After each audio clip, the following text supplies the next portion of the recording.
Every game has its secrets. There are things you learn at different points in the game.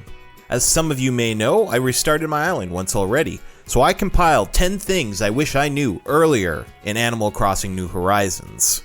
The list goes in no particular order, so without further ado, let's get going.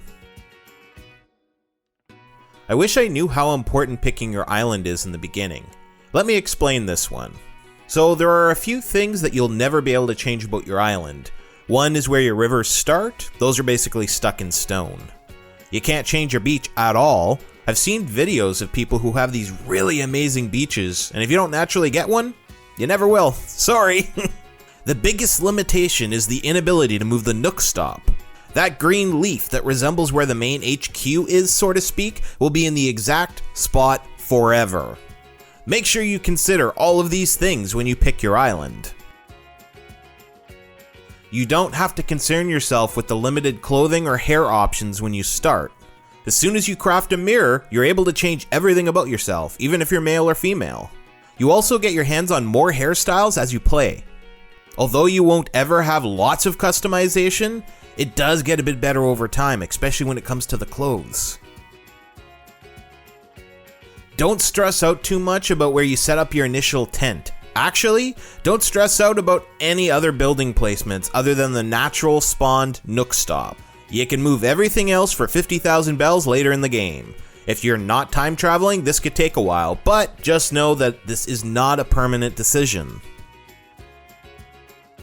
Spend your Nook Miles on the Pocket Organization Guide and Tool Ring ASAP.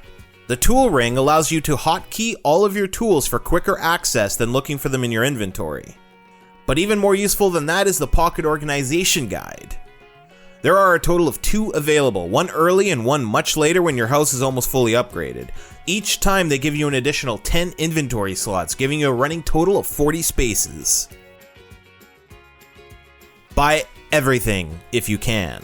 When I went to the clothing shop or the Nook shop, at least initially, I didn't take the items there very seriously. At one point in my initial playthrough, I spent hours and hours going through both shops to buy everything I didn't have. And by the end of my playthrough, I still couldn't get some of the items I've seen initially in the shop. You see, there are so many items to buy that if you don't buy it while you can, then you may very well be missing out for who knows how long. If you're having issues making bells, check out my bell guide at the end of the video. This leads me to my next tip. This one's about the clothing store. Did you guys know that if you go into the changing room, there are way more options for clothing than are on display? Not just different colored stuff, but sometimes completely different clothing, nowhere to be seen in the shop. I didn't know this until the end of my first playthrough, and I regret not knowing. A lot. Whether you buy everything or are just looking for certain things, just go into the change room and save yourself tons of time looking for just the right outfit. I also want to point out at this point that when you do go into the change room, you could actually buy more than one item at a time. Anything that you have equipped to your character for the look, you could actually buy it all at once and it gets sent automatically to your home. If you swap your tool out in the middle of Hornets being spawned, it pauses time. I've been stunned by Hornets a lot in my playthroughs, but I found out that if you change your tool fast enough, it pauses the Hornets right in the air. This means you could quickly switch to your bug net if it wasn't what you were using and catch the Hornets before it could sting you. The timing is a tad tricky, but if you get it right, you'll never have to be stunned again. You get Nook Miles for visiting other people's islands.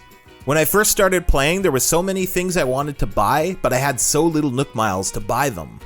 Well, before long, I found myself visiting other people's islands to see how people were coming along. I just wanted to find some cool people to meet and play Animal Crossing with. After about a day of this, I started noticing my Nook Miles total go up.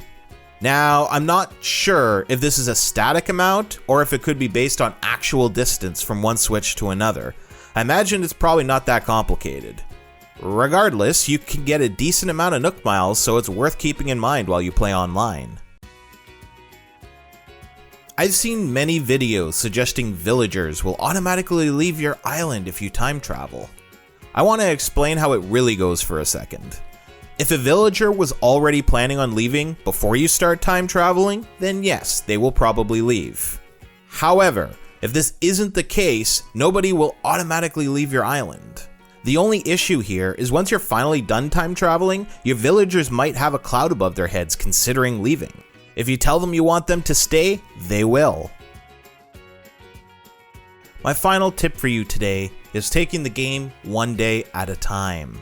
This is a bit controversial right now since there are so many players who enjoy time traveling while others don't. I have guides on why you shouldn't and how to time travel already on the channel. They should be at the end of the video if you're interested. Ultimately, taking the game one day at a time is how the game was meant to be played.